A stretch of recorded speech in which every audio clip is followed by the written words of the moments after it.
Fracking is when a drill goes down into the shale underground and fractures are made into that shale with a pressurized mix of water, sand, and some chemicals. That's where most of the controversy is, but that's not what's going on here in Iowa. The Hawkeye State enters the equation when it comes to that sand, since this state is one of the few places potentially in the world where it can be found. Here in ALLAMAKEE County, that's how accessible it is. I mean, this is just a road cut. So this entire bluff from there all the way down is all good frac sand underneath. Sand that you can scoop up by the handful across the road from Jeff Abbas's farm that has sand companies falling over themselves in nearby states. In Wisconsin, it's gone from 5 to over 120 sand mines in the last 4 years. That number will only get bigger where Minnesota, Wisconsin, and Iowa meet. Our estimate is about 90% of the harvestable frac sand in North America would be found in that area. That means Iowa's northeastern counties are getting ready for a payday. Maybe. They want to take this, they'll have to take it over my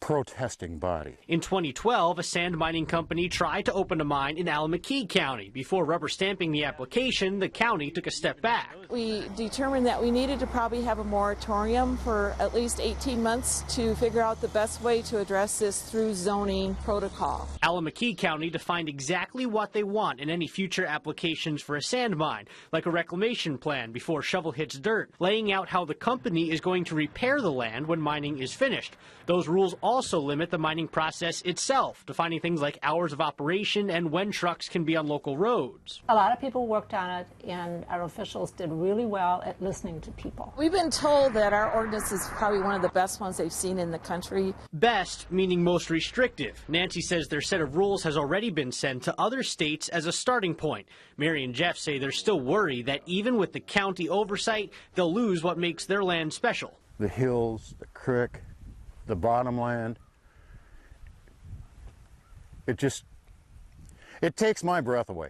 That's why we fight so hard for it. Neighboring Winneshiek County is still in a moratorium until the beginning of next summer. County Supervisor Dean Thompson says they'll decide if they'll come up with specific regulations at the end of 2015. We're here in Elkader. The last in the tale of three counties is Clayton, which is the least regulated on the issue so far. There's been a sand mine in Clayton County since the late 1800s. Pattison Sand Company operates it now, and a few years ago, they easily applied for changes in zoning and made the transition to mining sand for fracking. And a lot of ours were approved prior to a lot of the national things coming to the forefront.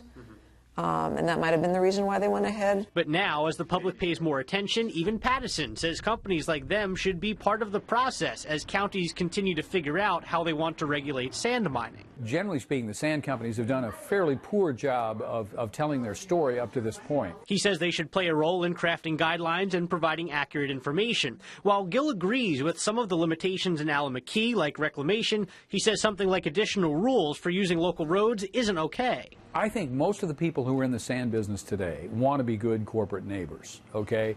And we want to work together with local officials.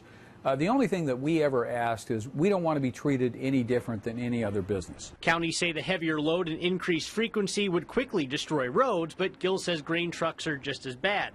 Dr. Peters says ultimately it's going to come down to a combination of issues: a changing landscape, creation of jobs, increased traffic, and potential boosts to local economies that are going to shape where sand mining is allowed. There will be new studies and public hearings, all as the world looks on to see how it might affect the fracking industry, making the hills of northeast Iowa something close to the Wild West. ALLAMAKEE County gold. Literally. None of the counties say they have applications on record right now, and Dr. Peters from the University of Iowa says it might be a while. Right now, it's very easy to open up a sand mine in Wisconsin, so with ordinances as strict as ALLAMAKEE County's, just might not be worth the hassle until there's no more sand up there. In Cedar Rapids, Iowa, Kevin Barry for CBS News.